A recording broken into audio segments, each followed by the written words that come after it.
Hey everyone, we're gonna go into Prairie Lily Coffee. So let's go. Hey everyone, here we are with Terry Masikewich, owner of Prairie Lily Coffee. Yes, hi, nice to meet you. Nice to meet you too. How are you doing tonight? Well, the weather's great. It's warm out, so I'm happy. Me too. Yeah. Summer is finally here, which is very, Yes. very fun to see. Yeah. So we'll start with you just telling us a bit about yourself. I'm Terry Masikewich, and I'm the owner of Prairie Lily Coffee. And how long have you been roasting? So I've been roasting now about 7 years. I started with my little red Dietrich, and I used that for a couple years. And as time came on, I purchased a bigger roasting machine so I could roast more coffee at the same time. And yeah. And what got you into roasting coffee? Well, initially we lived in Calgary, and when we were having children, we decided to move out to our family farm. And I thought, wouldn't it be great to bring specialty coffee to Lloydminster? So I thought, I'm into coffee, and this would be a great opportunity, A, for business, and pursue a passion that I've had with coffee to the people here. Yeah. And what was the process like in becoming like a larger scale roaster? So I took a few courses in the beginning, roasting course offered by the roasting company in Sandpoint, Idaho.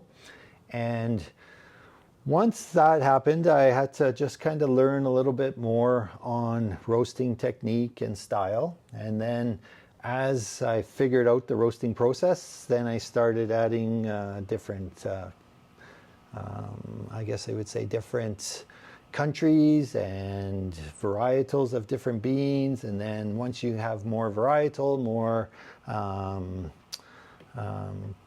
the quantity then increases, and so then we get to the stage that we're at now. And how, all the different countries and different varieties, what would you say are the differences? Like what makes those roasts different?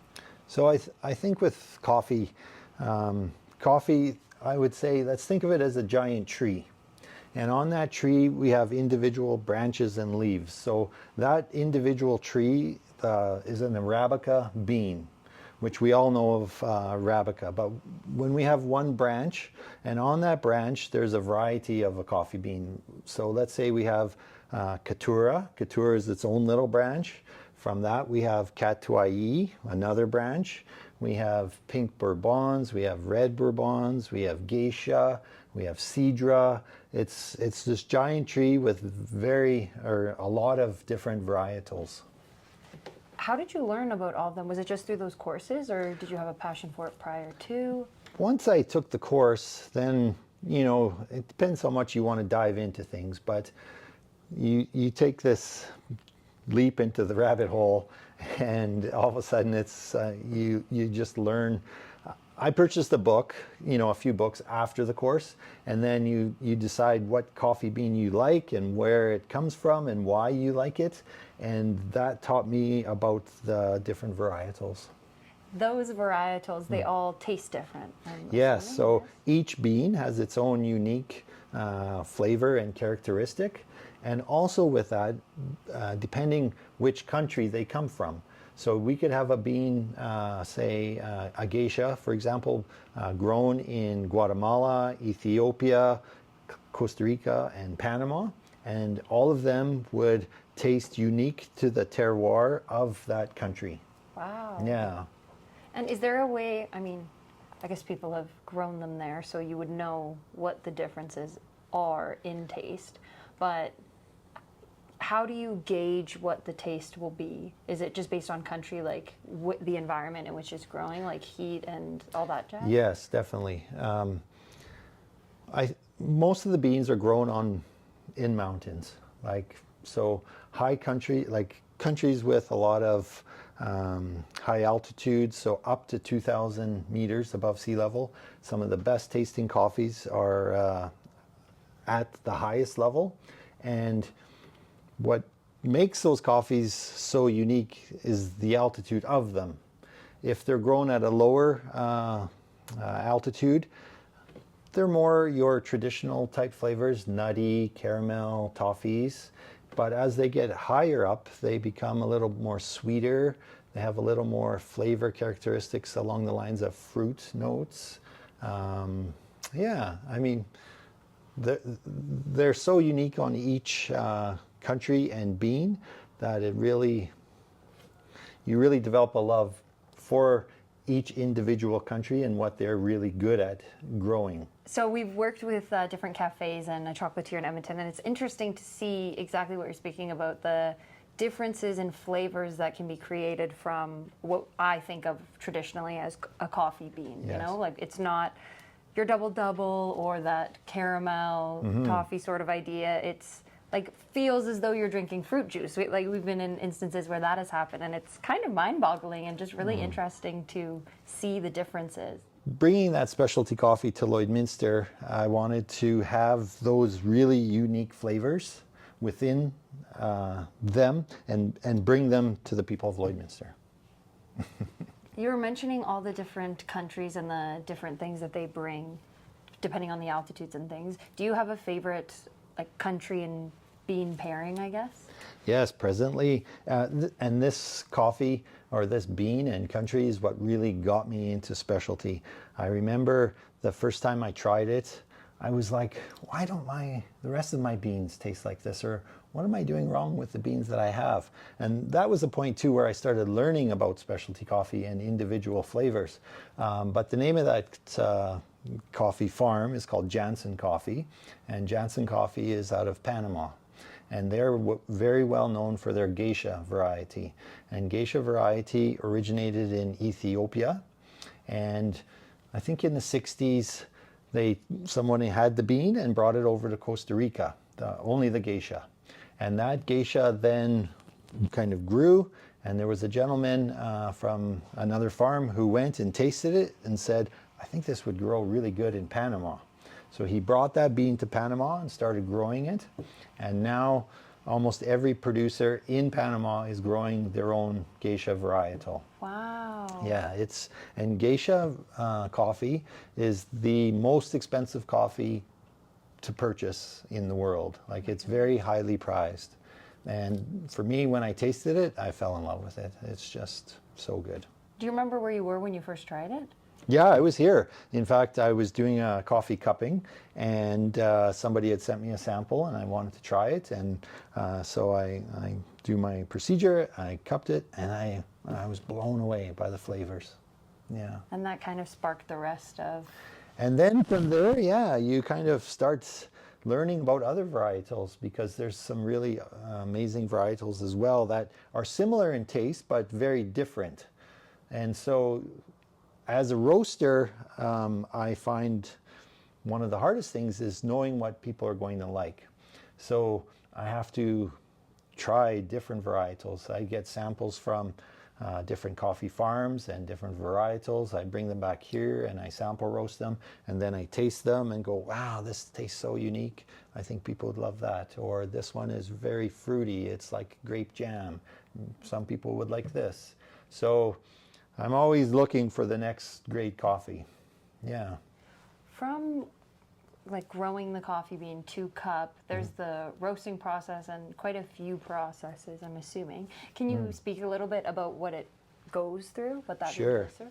So with the producer, once like coffee, it's on a tree or a bush, let's say, specialty coffee producers, they're very particular in what they're picking and how they pick them. So 95% of them are hand-picked.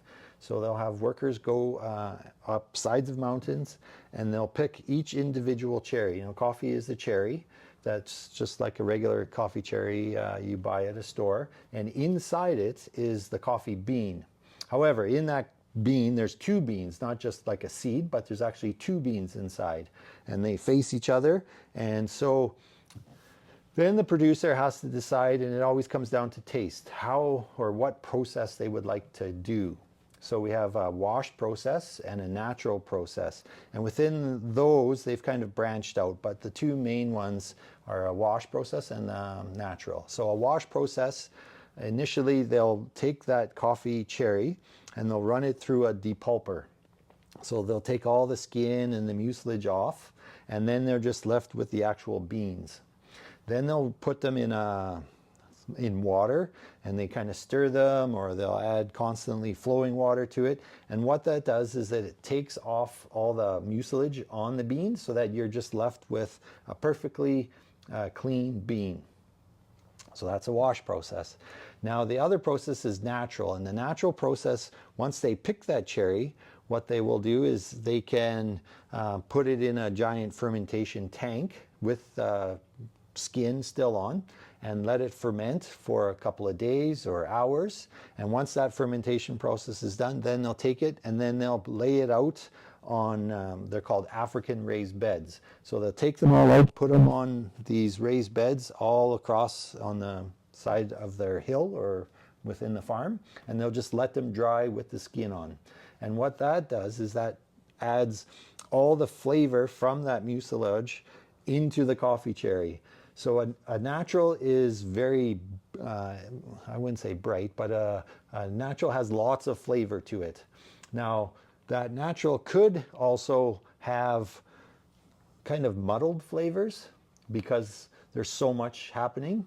With the wash process, what that'll do also is it'll make the flavors a little more clean.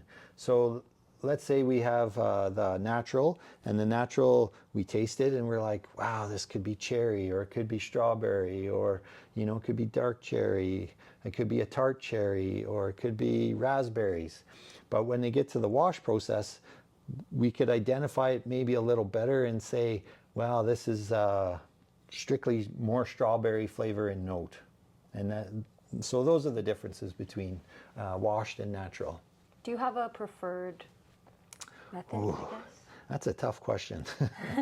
And the reason being because naturals have so much flavor to them that when you taste them, you say, wow, this is amazing. But then the wash process, you go, ooh, this is good. Not as big in flavor, but I can identify those flavors. And I think as a roaster, we like both. However, for me, we're sometimes chasing that clean flavor. So if I give you a coffee, you can identify it right away. It's not like a little bit muddy, let's say, and we're not sure. We know it's there, and it's really, you're like, wow, this is amazing. But with that wash process, we like clean, crisp flavors. Personally, though, I love a good natural. Like naturals are my favorite. Yeah. That would be interesting to, I'm not sure I've ever tried. I mean, I wouldn't be able to identify. I don't think I have a defined Oh, palate. you would. You think? Yeah, I have a lot of people when we do a cupping of the coffees, they're like, oh, don't trust my taste buds, or I don't know what I'm doing. And by the end, they're like, this one tastes like strawberries, and this one is like grape, and this one is, I'm not sure I like this one because it's more orangey notes or oranges. But every person has the gift of a good palate. So anybody can be a coffee taster, and then I guess once you learn more, then you just get better at it. So yeah, you do fine. So you turn everyone into a coffee connoisseur then? Yes, of course. Nice. Coffee connoisseurs is what we like. And from that natural and wash process, does then come the roasting? Yes, sorry. No, So, that's okay. I'm the one that keeps forgot where we were, interjecting yeah. and I keep asking other questions. So once it's dried, then they package it in a grain pro bag, which is like a big plastic bag, and then into jute bags, and then they'll send it over to the roaster. So usually it doesn't matter where in the world. It could be Ethiopia, Colombia, Panama, Guatemala. It arrives via boat. And so now, just to backtrack a little, there's two ways that I can get coffee. I could go direct, so I could call the actual farmer themselves and speak with them and say, hey, my name's Terry. I'm looking for a great geisha natural. What do you have available? So then they say, well, we have from this part of the farm, we have these, and we have these processes, or that part of farm and this process. And then they'll ship me sample bags of them, usually around 100 grams. And then I'll take them, I'll sample roast them and taste them. Now, after that process, once I've identified what I would like and how much I want to order, then they can be shipped on, let's say I order 500 kilos. They'll go on a boat, and then it'll go to a port in Vancouver or California, and then from there it gets put on a truck, and then they'll ship it here to the roastery, and then I'll have a bag of beans to use for my daily production. And where do you get your beans from currently? Or So presently now I go both directions. I go direct from a farmer, and I also have a green bean importer. So a green bean importer is similar to a wine sommelier, and they're in coffee, they're known as a Q grader. And a Q grader usually works directly with a farm, or if, well, I shouldn't say directly with, but he wants to purchase beans for me. So he's very knowledgeable, and I say, look, I'm looking for a good Colombian coffee. He'll usually travel to that country, meet the farmers, taste all the coffees, and then from there he'll go to Panama, taste the coffees there, meet a whole bunch of farmers, Guatemala or wherever, and then he comes back and says, these are the list of coffees I have available, and then I can purchase through him. Mm-hmm. And so you have to build a good relationship with your green bean importer, because he knows what I like, and hopefully we can work together. So if he knows what I like, then he'll find specific coffees for me. And then I can say, look, I want these flavors, I want these notes, and this is what I'm looking for. And then he'll send them to me. So those are the two routes. Personally, I like to go direct from a farmer, for the fact that the farmer receives most of the money when I buy from him. Mm-hmm. So there's no middleman involved. Whereas the green bean buys from him, he gets it, he raises the price a little bit more, and then I get it, and then I have to raise my price to my customers. And me being living on a farm, it's always about farm income and how difficult it can be at times. So personally, I try to go direct with all my farmers. Yeah. And that green bean importer, the benefits of that, I'm assuming, would be that you have more of a reach, right? Because Yes. they're able to go directly and do a whole bunch. Because Yes. Yeah. you're obviously not traveling all over No, the place. as much as I would love to go all these countries, and people are always asking me, are you going here? I'd love to come with you. But no, I have to stay here. I am a one-man operation.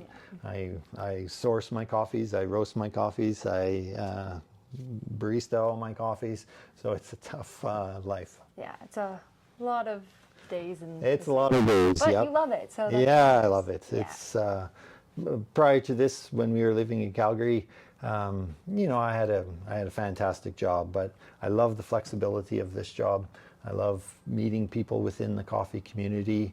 They always, a cup of coffee always brings somebody together, whether you're friends or you're not friends.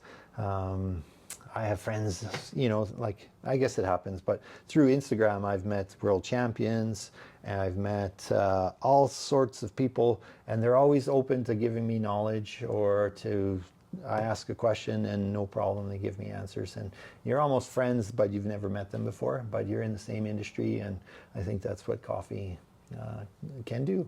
Yeah, it provides that reach and allows you to continue learning, and you're building each other up, which is strengthening the community as a whole as well. That's right.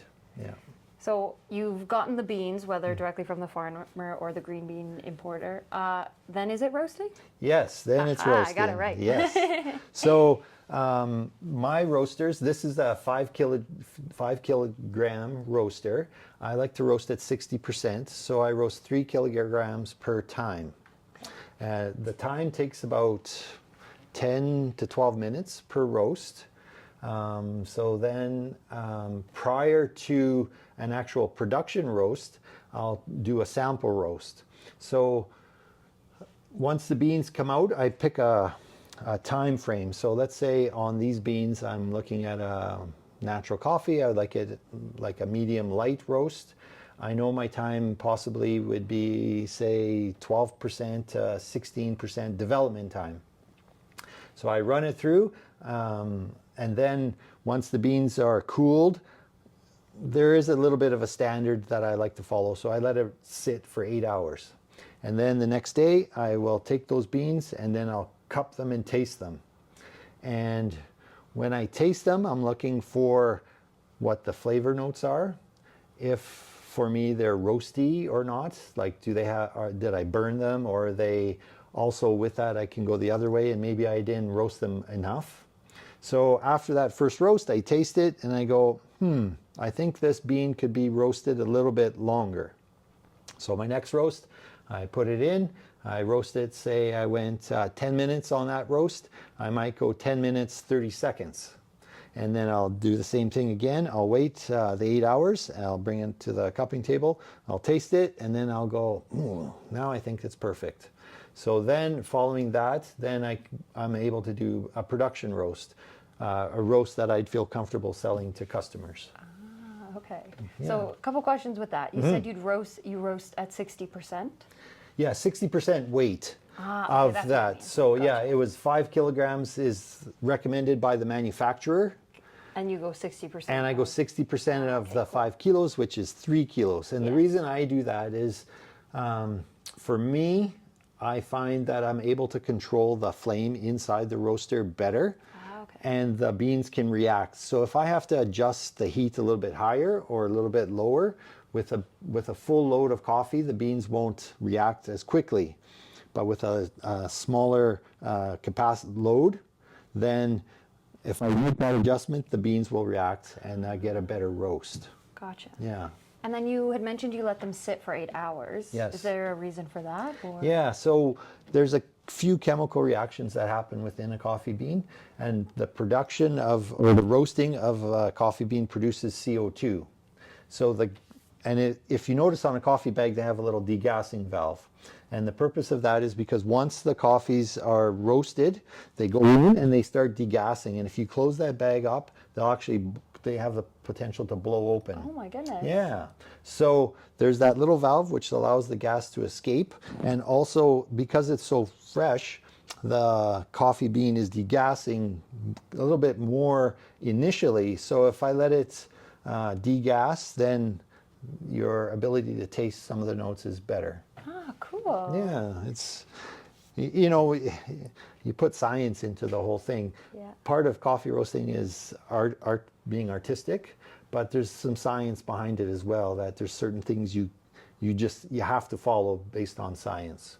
And then the rest becomes individual. And I think that's what makes coffee roasting so unique, is that I may roast a coffee bean this way, but somebody in Edmonton might roast that exact same bean another way. And you'll end up with two kind of similar flavors, but different flavors. That's so And so so I think that's the artsy side to coffee roasting. Yeah, that mix of artistry and science is so interesting to me, because coffee, it's art, but then you also were saying things like numbers and CO2, and I'm like, my mind is blown. There's so much more than that. Yes. Very cool. Yeah. In your roasting, when you first started out, do you remember your first time roasting? Was it complete chaos? Was it always easy for you? What is, like, in your experience as a roaster, how do you think you've grown and your skills have changed? Wow, so prior to going to the course in Idaho, I already purchased my roaster, but I was too scared to use it because I really didn't have a clue on much about it. So then we went to the roasting course, and I specifically remember, some of the people there were pretty experienced in roasting. And they're like, wow, okay, so we're just going to drop the beans in, we're going to do this, and we're going to go like this time. And, I'm kind of just standing there like, I have no idea what's really happening. And then they're like, Terry, you need to get in front of the roaster, like it's your turn. And, everyone's kind of standing there watching and waiting, and, you put it in, and I'm like, now what do I do, So, yeah, it was pretty nerve-wracking that first time that I went. But once I came home and I was able to get onto the machine myself, it's like driving a car. Once you get in and you drive, you know how to drive for the rest of your life. And after that course, I felt the same. I think, too, what really was interesting, geisha coffee, for example, is very expensive coffee. And I remember the first time I put a geisha roast into my little roaster. So in that roaster, I roast 1.5 kilograms. And geisha now, like, you can buy geisha anywhere from $35 a kilogram up to $5,000 a kilogram. Holy Moses. So I wide had, range. yeah. So when I put mine in, it was about $50 a kilogram, and I had 1.5 kilograms. So that roast, considering what a regular roast costs, I was like, oh my gosh, I have so much money going. If I mess this up, like, it's just going out the window. So I was really nervous about that. But fortunately, I did have some experience already before I tried it, and it turned out pretty good. Wow, I'm very Yeah. happy for you. I'm thinking of like bulk barn prices, you know, and it's like 30 cents per kilo, and I'm like, Yeah. oh my gosh, $50. That's No. crazy.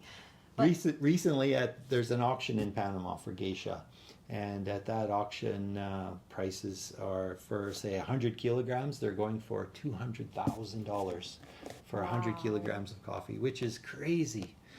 But people are purchasing it, and it's harder and harder to buy these competition coffees from them. yeah, I was gonna say there must be a reason, and you spoke about it being like the one that kind of put you on specialty coffee, and I think that shows with the price and the amount that people are willing to pay for it. Yes. Because it's really good coffee. I probably have never had it. I'm gonna jump out on a limb and say that I've never experienced that, but it's Sure. very, very cool to hear that that's kind of happening, you know? Yes, and I guess part of it too is the farmers are actually starting to make some good money growing coffee. Yeah. They're putting a lot of work in, and they're getting rewarded for what they do so well. So it's very nice to see. Following the roasting process, and then you're trying it, and then you're able to ship it out.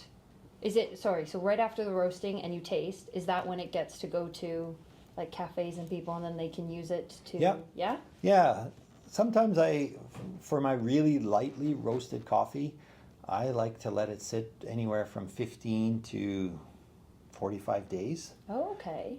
And that just helps because the really light roasted coffee, I think the aging process kind of helps it a little bit even more. But with my traditional stuff, or I shouldn't say stuff, but with my traditional coffee from a medium to a medium dark to a dark roast, I think after a few days it's ready to drink. It'll still be a little bit gassy. However, it's ready to get shipped out and customers to use. Yep. And so from light to dark, light is just roasted less then? Or is Yes. it very- So yeah, okay. if we can get back to that science part. Yes, Yes. absolutely. So as the bean goes through the roasting process, there's a part, two parts. One is called first crack. So within the coffee bean, the bean itself is filled with two chambers, and they're filled with water. And that water is kind of sealed inside. And as it's roasting, the heat allows that coffee to start to turn color so coffee is green, and a green bean, and then it goes to that brown or light brown, medium brown, and then to a dark, which is more on the black side of things. Interesting. But it gets to that first crack part. Now, you could not drink the coffee, doesn't matter who it is, you can't drink the coffee before first crack, because it'll taste very much so like grass or hay or wheat. Yeah, it's not a very nice flavor. And I'm guessing not wheat like beer, like even worse than that probably. Yeah. No offense to beer, but I don't like beer, so. Yeah, it's not a nice drink, but so as the first crack happens, and then you have a certain time frame after first crack. So let's say that I'm looking for a really nice, light, natural coffee. I will say I wait 1 minute and 20 seconds. That's my point of saying I can now drink this coffee. Anywhere after, the flavors could change from, say, really a fruity note, and then as they roast longer to that more caramelly dark notes. Cool. But this is where that artistry comes in, because I might say I'm going to do 1 minute 20, and say you're on the roaster. You might say, I think it's 1 minute 35 seconds where the best potential for that light roasted coffee is. And that's called first crack and light coffee. So let's say we want to go for a medium coffee. Traditionally, medium coffees are around second crack. So as that coffee it's going through the roasting process, the heat is getting hotter in your roaster, and the time is getting longer. that first chamber pops, and it's like popcorn. So it's like pop, pop, pop, pop, pop. So, and you can hear it in your roaster. You know when first crack Oh, happens. cool. So then you let it go, and then first crack is going, and then it kind of stops. And within that time, you're getting that more darker brown color. And up to the next point, all of a sudden it'll start popping again, and that's your second crack. And for some coffee drinkers, they prefer coffee that just starts either just before second crack or well into second crack. So that's your really dark roasted coffee. Coffees that are past or in second crack. Now, if we let it go too long, it'll actually catch fire in your roaster. Oh my goodness. So again, back to the artistry side of things, your roaster has to be paying attention as far as saying how dark we want it. So there's only first crack and second crack. Yes. By third, it's in By flames. third, and it's in flames. Oh my goodness. Yeah. Early on in your roasting, did you ever experience that where you lost some of the I've roast? never had a No? fire yet, but I personally am not a dark roasted coffee drinker. Fair. So I try not to go really deep into second crack. For me, the flavors just are, they're just not there for me. So I don't roast that deep. If you see beans that are really dark and oily, that's a coffee bean that tells you it's been into second crack quite far. There's some few companies, but there's a lot of people who love second crack coffee or dark roasted coffee. So, you know, I try not to judge. As we were speaking about before, everyone's palates are different. Yes. They have different things. So, Yeah. but to find out that they are green first, that's so wild. I did not know that. Yeah. That's crazy. Can you imagine drinking a green cup of coffee? That would be. I mean, I guess that's kind of like matcha. Like matcha isn't coffee; it's tea. But anyhow, neither here Matcha's nor pretty there. awesome. Too, Do you drink tea as well? Because you Well, do drink coffee, yeah. I drink tea. I think before I drank a lot of coffee, I drank a lot of tea. I like green tea. But I don't know, now when I drink green tea, it tastes like hay. Like it's kind of that. Takes you back to. Yeah, the- it takes me, or to the even to the coffee. light roasted that I did underdeveloped. And I'm like, that coffee or that tea tastes underdeveloped, Yeah. but it's just the way You're it like, is. never again, never again. That's so funny. I do like fruity teas too. And I think fruity teas and coffee can be very similar. Yes, Yeah. yeah. Learning all that I feel like I'm learning about coffee. Tea is because for the longest time I was like, I don't drink tea, it's disgusting, but I love coffee. But now hearing Yeah. about the specialty coffee and things, Yeah. they're fairly similar. Yes, so yeah, and I'm you just can buy some pretentious. crazy priced teas as well. Yes, So I think Yeah. their market is growing as coffee is as well. absolutely. You started your roasting career with buying the roaster, taking some classes. Yes. I've developed a lot since then. What advice would you have for aspiring roasters? For an aspiring roaster, for me, I think the biggest thing was learning about the coffees, like learning where they came from, what varietals are there, and then learning what the different tastes can be. And I think as a roaster that helped me because once I roasted that coffee bean, then I could taste it and say, wow, this is tasting what it should be. And also I think too, another good piece is I try coffees all the time. Like I always have people sending me coffee, or if I'm out and I'm in, say, Edmonton or Saskatoon and I see a coffee shop and they have a roaster I've never tried before or a varietal, and then I'm like, I need to try this coffee so that if I purchase that bean in the future, I can identify what those flavors were when I tasted their coffee, or even just have an idea of what the bean has the potential to taste like. Do you know how, this might be a silly question, but do you know how many beans or varietals you've purchased? Like, is it a whole wide range, or you like to stick to what you know? I couldn't tell you the amount of varietals. Again, for me personally, I really love the really fruity flavored coffees. And I think if I had to say some of them would be a Cedra, a Pink Bourbon, or a Geisha. For me, those have the most amount of fruitiness, let's say.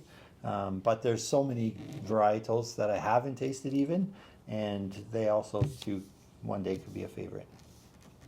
With all this work that you do, I feel like it's a lot to know and a lot to handle. What would you say is the most challenging aspect of all of it? I think the most challenging part for me is always trying to source new coffees. new coffees and new varietals. As much as, like, for me, I always would try and say, oh, this coffee is incredibly amazing. It's from one of the best farms in the world. I always thought people would just keep buying it. But once they taste it and they go, wow, that coffee was amazing, then they look at me and they're like, well, what else do you have? I'm like, you just tasted the best coffee in the world. Like, it's so good. What do you mean? What Yeah, else? This just is keep it. buying this Yeah. one. So now I'm always getting samples from producers on varietals, and so you're always trying to stay one step, like the farmer is trying to stay one step ahead, and then as a roaster, I'm trying to stay another step ahead based on my customers. So that's always difficult. So many steps ahead. Yes. Goodness. Yeah. What was it like for you to go from, just buying the roaster and not knowing how to use it to now having like Prairie Lily and an actual company and running something? Yeah, it's been fantastic. I never drank coffee before until I was 35 years old. Really? Yeah. Wow. And I always thought coffee, and I think everybody knows, you go into a job and they've got this greasy old coffee machine and Yeah. guy dumps in 10 scoops and throws some water in there and he's like, all right, it's coffee time. So I never drank coffee because I kind of, Like, that's not appealing. Yeah. Sorry. yeah. So once I discovered all this stuff, then I was like, wow, this is amazing. And it's really turned into a passion that I have because I never would have thought that I went that route, not liking coffee. And so it's been incredible. Not only the coffees I've tasted and the people that I've met and the farmers that I talk to. Like I talk to farmers in Panama. I talk to farmers in Colombia on a daily basis sometimes. Yeah, like friendships Aw. have developed that you don't even know that you're friends. For example, and this will be quick, but one of my producers I buy from is from Colombia, and he's always inviting me and my family to come and visit. Like he's like, you have to come, spend 2 weeks, you stay with me at my place. Like you don't have to be in a hotel. That's so sweet. So, but it happens with so many roasters and so many coffee people that you just meet them and you fall in love with their passion because it's your passion, and it's an instant connection. And the coffee community is, I think, pretty awesome that way. I mean, you don't have to tell me, but are you gonna go? Did you go to Colombia? Like, that's so nice. I hope one day you're able to travel and do that because that would be so cool. I would love to. However, I have 2 small children, Yes. age 12 and 10, Fair. and we're such a close family that we always travel together. Oh, And so for me to go to Colombia or to Panama, like I'm bringing the whole family because they don't want to miss out themselves. Yeah. And so for me to go on my own at this time, it's that's just not in the cards. Yeah. But, we keep working and we keep talking to the farmers and meeting everyone. The opportunities will still be there. And maybe as the kids get older, then we'll go. So it's still a dream of mine. I was fortunate. I was in a coffee competition in Hawaii. And so Cool. I ended up going by myself because it was in the middle of school and athletics and all I'm that kind sure of they stuff. would have been willing to miss school. I'm just kidding. Yeah. They were so angry at me. Till this day, they're still angry at me for it. Aw. So I went to Hawaii, and in Hawaii, there's some really nice coffee farms there as well. So I did get to see actual coffee trees, and I was able to to eat coffee cherries just to see what they tasted like. cool. And so, yeah, for me, that was pretty awesome. Just my first time at origin. We say we go to origin of the coffee. And so, yeah, it was Hawaii, but yeah, one of these days we'll make it to some of the other countries. The coffee cherries, do they taste like cherries? Do they taste like coffee? Not like a sweet BC cherry or something, but they just have like they're a little bit tart. They're a little bit more chewy than a regular one. Oh, okay, interesting. You wouldn't want to eat too many of them, but when you're there, you're like, You have to. you have yeah, to. how could you Yes, not? that's Yeah, right. So, absolutely. yeah. Well, that's so fun. Those connections and people that you get to meet seem like such a positive part of your job. What would you say is the most rewarding part? Oh, for me, You can pin it down. it's too many to pin, but I think I just love the interaction with people. I even, being a barista, I am out at a farmer's market or I do weddings, and people are always coming over and they're like, oh, so nice to see you, and how are you, and how's the company going? So I think it's just interacting with people all the time that I really do enjoy about coffee. Yeah. And speaking of that barista, and you do weddings and events and things like that, you also have your coffee in Fiore Cafe Yes. as well. Yes. And is it just Fiore Cafe, or are you working on other cafes? Where are you at? So here in Lloydminster, I have a few restaurants that are using my coffee. There's some small towns in Saskatchewan that are taking my coffee. I do send through my internet business of Prairie Lily Coffee, that I send coffees, my really special ones that people are searching out, that I've sent to United States, I've sent to China, I've sent to Indonesia. Wow. Excuse me. I've sent to Dubai. So I've been lucky because people will look for a geisha varietal from all over the world. So I've been fortunate. I've sent my coffees all over. Your coffee is worldwide. You're Mr. Worldwide.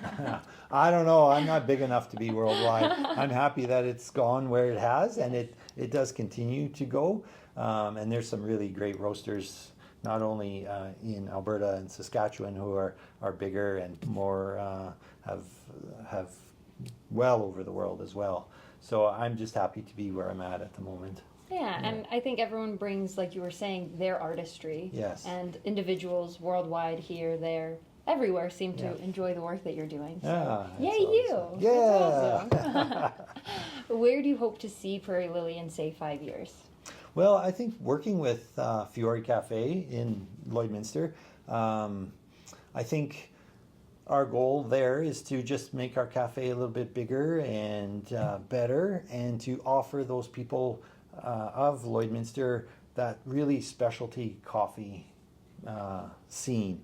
I like to make pour-over coffees. I love espresso. I love milk-based drinks, siphon coffees. There's a whole range of making them, and I just want people to have that opportunity that they can go home and they can brew coffees very similar. Purchase some of these roasts that I find so exciting that hopefully when they get home they say, "Oh my God, Terry, that was amazing. What else do you have?"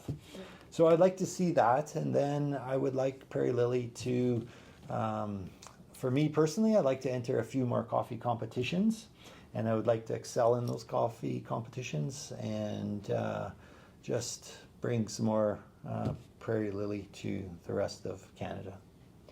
In those coffee competitions, what does that look like? Sorry, this might be a silly question. No, never silly questions. Well, there's different coffee competitions. One of the coffee competitions that I entered was called the Golden Bean.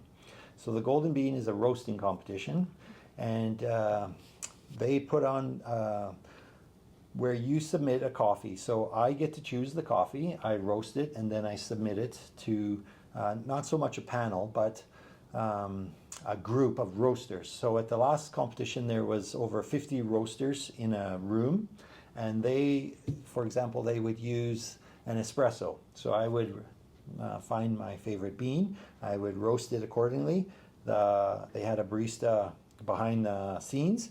They would pour an espresso, and they'd bring it to a table of two judges, and the two judges would taste it, and then they would score the coffee, just for example, out of 40. So they would say the body was 10, the taste could be 8 out of 10, etc., until they reached that 40. Then they would have you would roast for a milk drink, so like a latte. So I would, in my mind, think what would taste the best as a latte. I'd get my beans accordingly, roast it, submit it, they serve it, they score it. And then also they have a category for a pour over, so like a drip coffee. So they make it, bring it out to the table, they score it. Within that coffee competition, they have individual awards. So they have a medal for espresso, they have a medal for milk, and a medal for pour over. Then they'll combine all three scores, and you'll have the overall champion.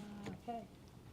So the last competition that I was in was that Golden Bean, and it was in 2022, and I won the entire competition. Congratulations. Yeah. I don't know if you can see the golden bean, but it's sitting right there. Okay, good, you can. So that was for the overall category, which was super nice because my coffees did really well, and in the espresso category, I won the gold medal Wow. for my espresso, which was awesome because it was tasting like watermelon candy and raspberry notes and strawberries. Like it was Whoa. delicious. Yes. That's so cool. And pour over and the milk drink, I won silver for both of them. But fortunately, my combined score was enough to win the overall title. So that was pretty awesome. The golden bean is presently all North America, so Canada and the United States. And there was 1,400 coffees entered Oh my goodness. and over 250 roasters from Canada and the US. Wow. So I was pretty happy. Yeah, congratulations. Yeah, That's thank amazing. you. Yeah. So that's just one coffee competition. Now there's others. There's the World Barista Championships. There's the World Brewers Cup. There's like latte art competitions. I'm not quite entering those yet. My barista skills aren't quite up to the par, but One day, maybe. Maybe one day. That's kind of where I'd like to see myself go, is enter one of those coffee competitions. But yeah, so That's so cool. And Yeah. sorry, just hopping back, because you were talking about espresso and the different categories. Yeah. Is espresso the same, like, is it that same coffee cherry, or is it a different bean? Like, how do you change it from coffee to espresso? So espresso is with a machine, and once you roast your coffee, that espresso is brewed under pressure. So 9.5 bars of pressure, and you have, say, 18 grams of finely ground coffee, and it's put in the espresso machine, and then they brew it, and so it comes out like a concentrate of coffee. Oh. Yes. So it is coffee beans. It is coffee beans, just really finely ground. Yes. Yeah. And like gone through more steps, basically. A few more steps. Cool. If it were a drip coffee, you just wouldn't grind it as fine. You grind it a little more coarse, and then you just pour the water over top of it. And so that produces like just a regular drip coffee or pour over. Gotcha. Yeah, That's so cool. I know. Coffee, like it's crazy. There's so many ways to make coffee. And I think here in Canada, we get stuck on just putting it in a machine and pouring water in. And I think once people dive into the rabbit hole of coffee, you can make it, you can brew it, you can do anything with it. Like Yeah. cold coffee, like iced coffees are so popular, and they're easy to make at home, and anyone can do it, you know. So it's a big, big world. So how do you take your coffee? Your ideal cup of coffee? Depends how I feel. Yeah. Usually I start with an espresso because I want to see what this espresso is tasting like. And then I'll go to the pour over, and so I'll have the same bean. Now I like to try the bean in like a coffee flight. So I try it as espresso, try it as a pour over, and then try it as milk. So usually I have 3 coffees in a row because I want to see where they're tasting, and if they taste good as an espresso, will they taste good with milk, or will it be a good espresso and a good pour over? Because sometimes milk drinks, espressos, if they're really lightly roasted, they won't taste as good in milk because the milk kind of overpowers the espresso. So then it's just, you're getting more milk in your drink than actual coffee. And I find people are always like, I want to taste more coffee.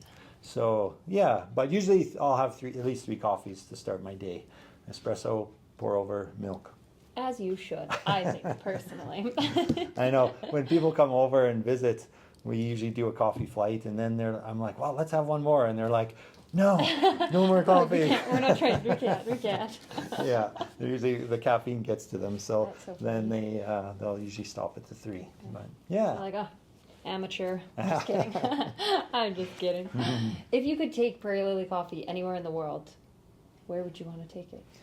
Oh, I have to go to Panama. Yeah. Yeah, there's so many beautiful farms there, and so many producers who are producing amazing coffees that are just waiting to be discovered by the world.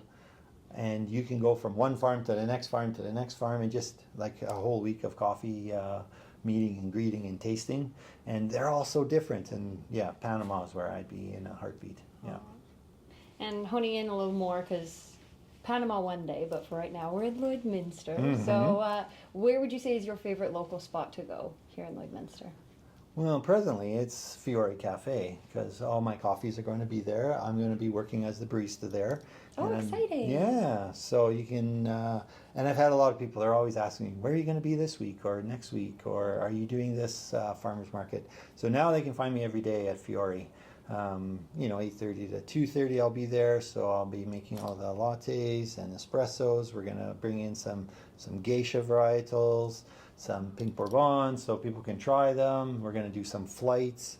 So yeah, I think Fiore is gonna be a really cool little space. And you guys were there. Yes, and those we were. pink seats, like Beautiful. Oh my goodness, the prettiest cafe I think I've ever yes, been to. I know. When I walked in, I thought, is this a cafe? But it grows on me every day. Yes, it's so super cute. cool. You will have so many people in there taking photos, I assure you. Yes. Getting the coffee for the Instagram post, for Yep. Snapchat, all the good stuff. That's for right. Sure. And then last question, it doesn't have to be specific to roasting Sure. or anything like that, but what would you say is the best piece of advice you've received throughout your life? Oof, the best piece of advice for me as a small business person is this road is up one day, down the next day, up one day, down the next day. But I think they said just take the course and let it go where it goes. And so I try and do that, you know, because we're all happy, we're all sad. But in the end, it's that finish line that's the goal. So just keep plugging away, keep going, and your dreams will be reached. Yeah. Perfect. Well, thank you so much. You're welcome. They're green beans, actually. I know these ones look brown, but there's another special process that they do. And this process is called carbonic maceration. And they've taken it from the wine industry, where they put it in a big stainless steel container. And as they're fermenting, they're pumping in oxygen because they're producing CO2 and then pumping out the CO2. And so them sitting in their own juices have turned them to be this color. So this is more what green beans look like. Like you see, they're very green. okay, This yeah. is a Guatemalan bean, and if you smell it, it's just like I said, it's very hay-like, or it's kind of greenish. Oh, yeah, yeah. That's so interesting. So these ones are a Colombian coffee, and the varietal of this is called Wush Wush, and it's a natural process, and you can smell what these smell like.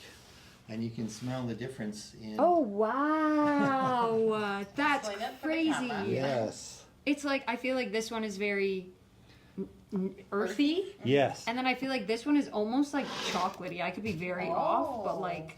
So these are like your traditional coffees. This is a Guatemalan coffee, and you would McDonald's, Tim Hortons, almost everybody uses a Guatemalan coffee just for as a base coffee.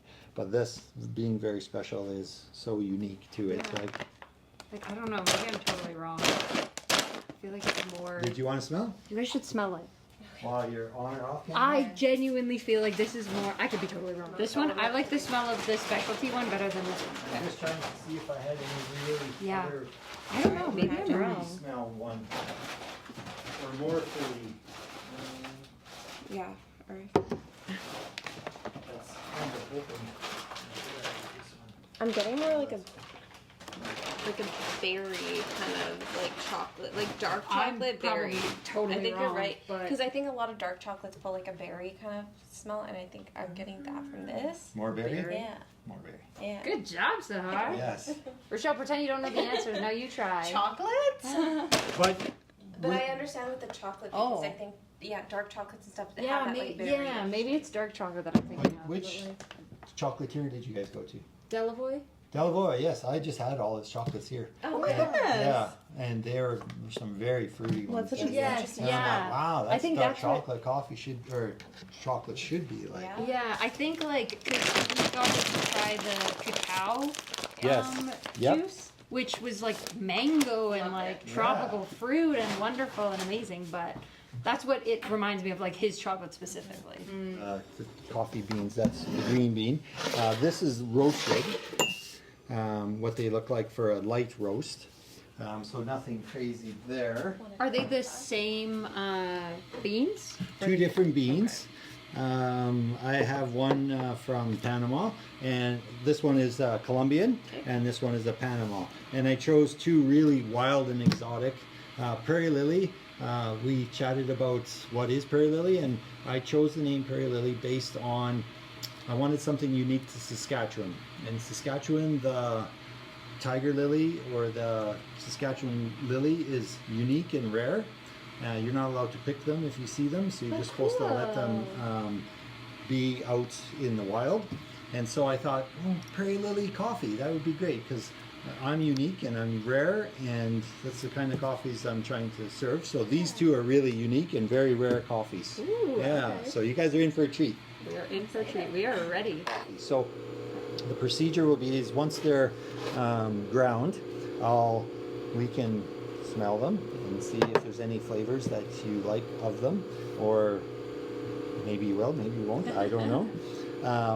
And then we'll fill them up with water and we'll let them sit 4.5 minutes. And then we're gonna put our spoon in, we're gonna get our nose over top and we're gonna push it forward and we're gonna stir it just on the top of the water 3 times. And that's called breaking the crust. Cool. Because there'll be a crust of the coffee beans will float to the top. And then we're gonna scoop out those beans and we're just going to let it sit so it cools to a drinkable temperature. And then once it's going, we're gonna just put our spoon in and fill it up. And what you want to do is very similar to like a wine sommelier and all of our taste buds are actually in our nose, like in our olfactory. I think 80% of taste is smell.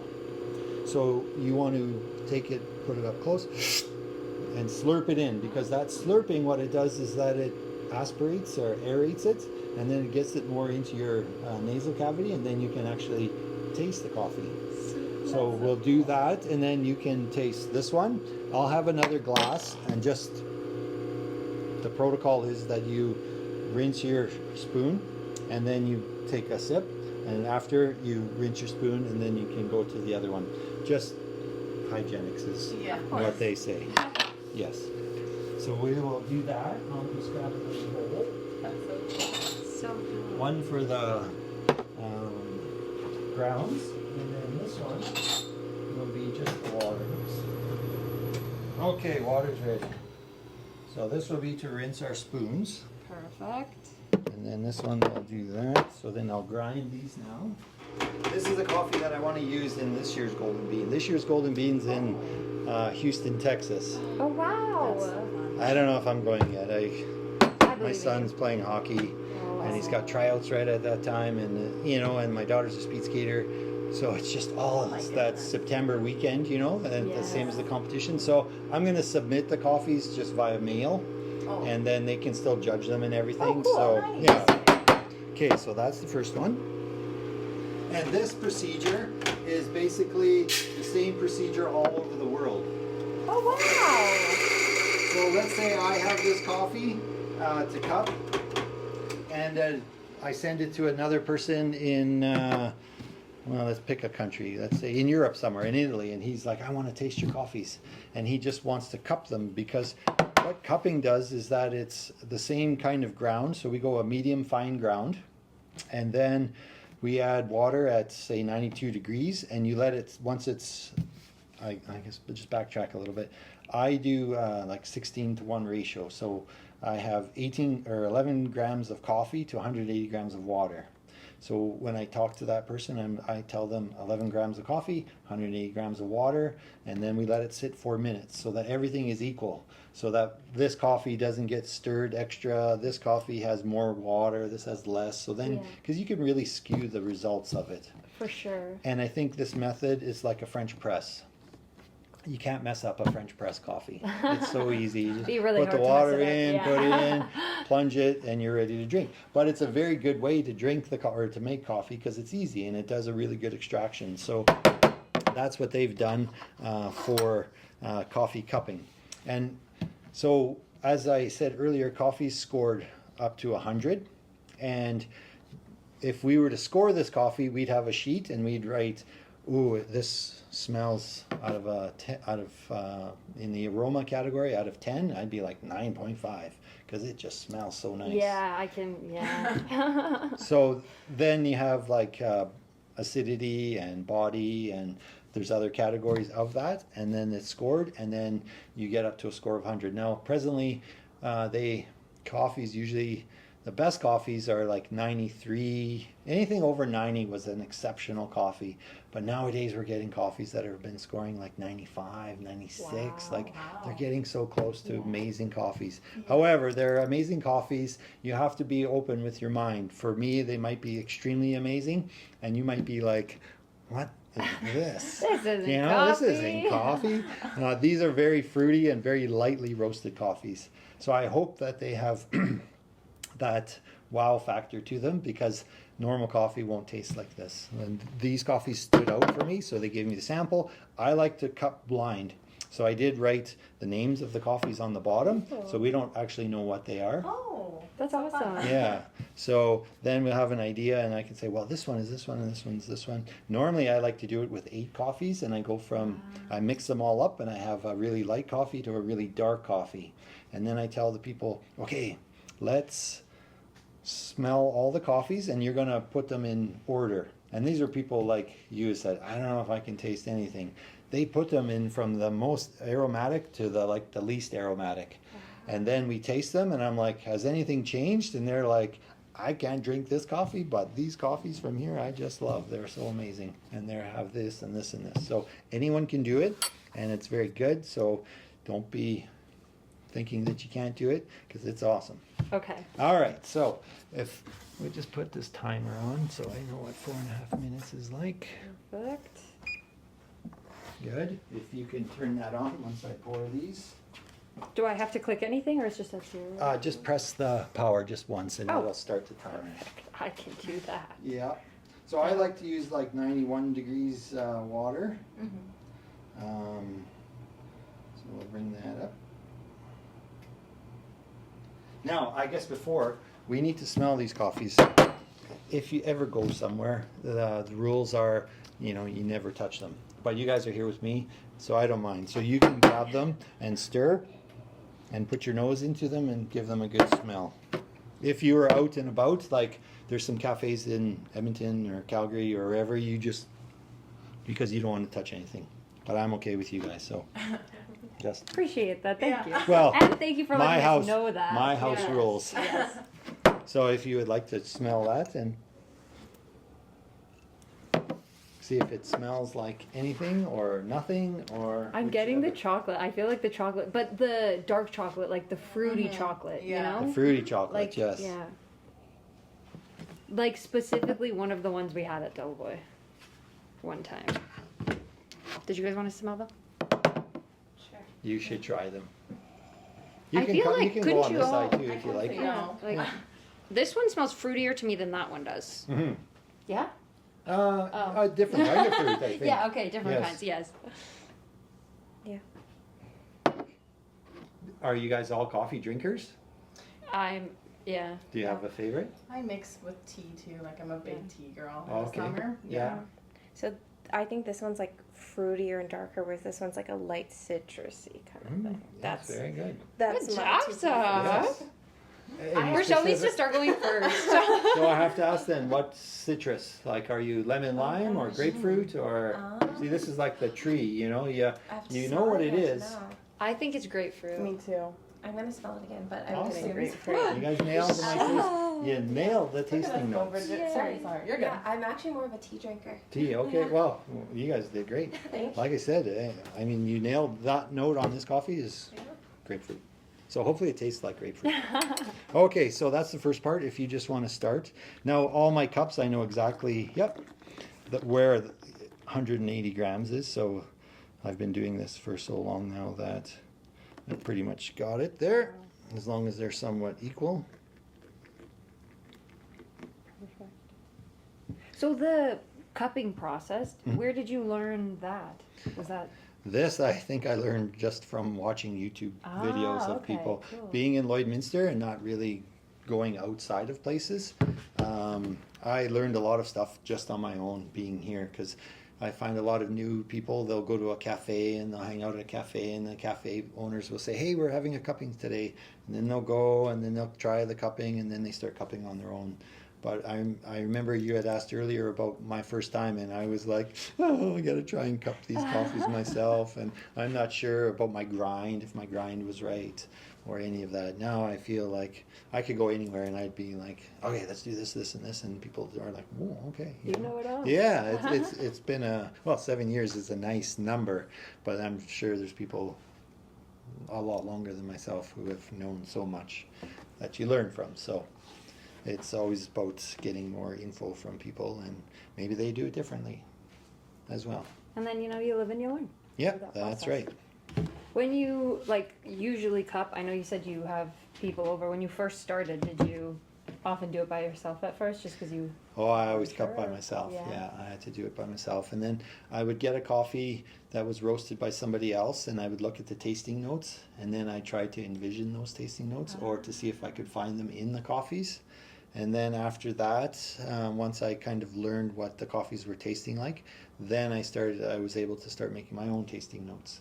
I mean, it's still a learning process because there's so many tasting notes, and there's some people like you guys have earlier were like, there's grapefruit in that. And I'm like, how did you know that? Why didn't I figure that out, you know? So it's pretty fun that way because you're always learning tasting notes. And I think tasting new foods, tasting new drinks, tasting new fruits, or whatever it is, as a coffee, you want to taste them all so that you remember what that taste is. And then if you taste it in a coffee, and see, when we say it tastes like cherries, it doesn't really taste like a cherry, but it reminds you of the taste of what that cherry could be. It's a perceived taste, not so much an actual taste. You know, if you flavored it, then you'd be like, well, we flavored it with cherry juice. It tastes like cherries. But with these, it's more of that perceived taste. And so I think that memory of something is best. I had one coffee, actually I showed you the Whoosh Whoosh, and it has a herbal note to it. And that herbal note is elderflower. And I've never tasted elderflower because in Lloydminster it's hard to find. One of these days when I come to Edmonton, then I'll find it and taste it. But it's very elderflowerish. Yeah. Do you think that going based off the tasting notes is what helped you develop your palate, and then trying these things and then identifying, or was there other things that you did to develop being able to taste it all? No, I think it was just tasting anything and everything that you can, and then knowing what that taste is, and hopefully it comes out in the coffee. Yeah. That's fair. Yeah, I don't know. Like people do put on like tasting courses. When I did a cupping course, and on that they have like oranges, strawberries, grapes, red grapes. I mean, there even in an apple, you can say, well, it tastes like apple, but is it a red apple? Is it a green apple? Is it a Fuji apple? Is it a Macintosh? Like, you know, that's when you get super specific to which flavor of apple. And I think if you probably had those 5 apples and tasted them and then tasted the coffee, you'd be like, oh no, it's this one for sure. Yeah. I definitely see that. Yeah. So, yeah, it's fun. Like, I love cupping coffees, and I find a lot of new people too. They're like, are you cupping anything today? Can I come over? You know, yeah, because it's fun. And especially when you taste these wild coffees, you're like, oh my gosh, like, what am I tasting? You know, it's pretty bizarre. This coffee is really unique. I mean, I don't know. I roasted it, and then with that competition, I'm trying to see how many days post-roast it's going to taste the best. That's kind of what I'm waiting for. I know where the roast is at, but I want to see if 15 days is ideal, or right now it's 20 days is ideal, or 25 days, so I have a good idea. Normally I'm 15, but I want to try and push it because I have some coffees that I'm like, 25 days, wow, this coffee's tasting amazing. But usually as a roaster, we're too scared to let it age too long because you think it starts to lose its potential. So everyone's always like, it's tasting good now, we're sending. Just do it now, do it now, do it now. Okay, so now that the coffees have rested, say 4.5 minutes, what we're going to do is we're going to put the spoon in and get our nose right above. And we're going to take a deep breath, and then we're just going to stir it 3 times so that we break the crust. Okay, so if you want to just do that on that coffee. Okay. Yeah, so just grab your spoon, push the crust forward, and take a good nose in. And then stir it 3 times. There. Yeah, you see, you're a professional. The anxiety is real. And if you can use that spoon, and then we'll just rinse them off. And what we're going to do is we're going to take this crust off. So if we just put our 2 spoons this way, Try and take that crust off. Yours is a little bit less because it's a lighter roasted I coffee. appreciate that. So you get the hard job. Oh, the hard job? Oh, Yeah. man. Okay, so we'll just let. Oh, that's fine. It'll be That's good okay? for now. Yep. Perfect. Yep. And then we'll leave those there, and then we'll just probably give it another minute. And I think what's unique about these coffees is that you can see just a little bit difference in color. This one is a little bit darker, and this one is a little bit more lighter, and you can kind of see around it that it's just. So I think in my development time, I wanted this one really, really light because I wanted it to have a really bright acidity. And in the world of coffee roasting, the shorter the time after first crack, you have a lot of acidity.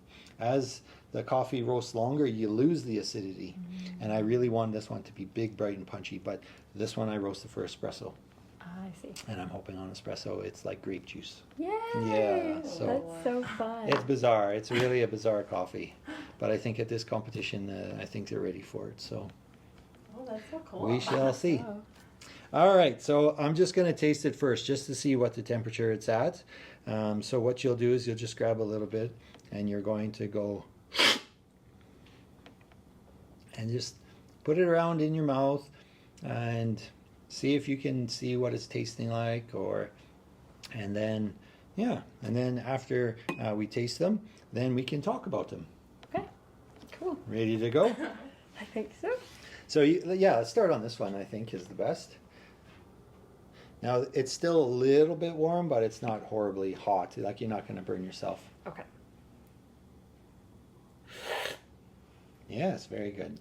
Thank you. Ooh. Explain the flavors. It's an interesting coffee. Now, if you would like to go back and taste it again, then that first sip kind of just cleanses your palate, gets it ready for the next one. Yeah, like I'm trying to definitely like I want Citric. yeah, like I wanted to say stronger than regular coffee, but it tastes different than regular coffee, Yeah. like very different. Right. And I think this one right now, like it's very grapefruity-ish. Your second sip will probably bring more of that flavor out. Yes. Yeah. I'm feeling the grapefruit. I'm feeling the grapefruit. Grapefruit, I'm locking it in. It's grapefruit. Do it up. I don't know how much to get. Okay.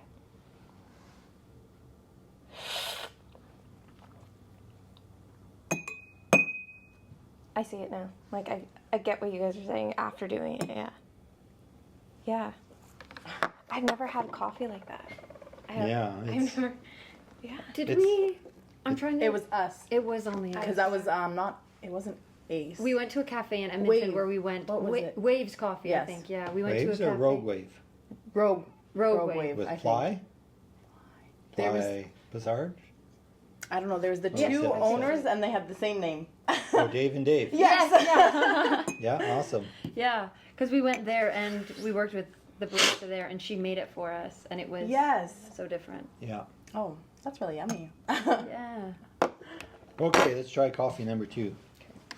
So yeah, Sorry, just gonna make sure. you go ahead. Oh, me first? Yeah. Oh, Yes, the you pressure. first.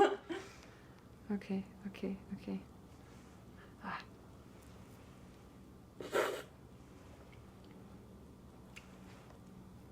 This one I'm feeling is like darker fruit, which I could be yes. really wrong Dark. about. No, Like you're so darker right. fruit, like Purples? yeah, like plum or Yeah. Oh. like My goodness. grapey. I don't know. Yes, Yeah. very well. Very well done. There you go. Who's next? Yes, let's try this. You try and you're like, oh, this isn't what I thought it was. It's not grape. She's crazy. Oh no, this is very much like you said.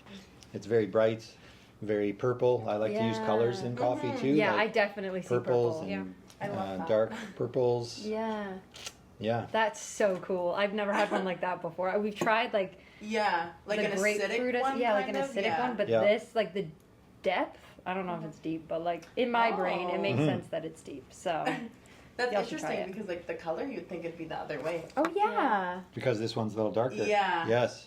this Yeah. is really cool. In the big scheme of roasting them, like it's only a few seconds, right. not like Yeah. hours or Really? something. Yeah, it's definitely like or minutes, deeper. let's say. It's usually 10 seconds difference. Crazy. Yeah, but very, very That's light. insane. Yeah, Yes. have a try. Yeah.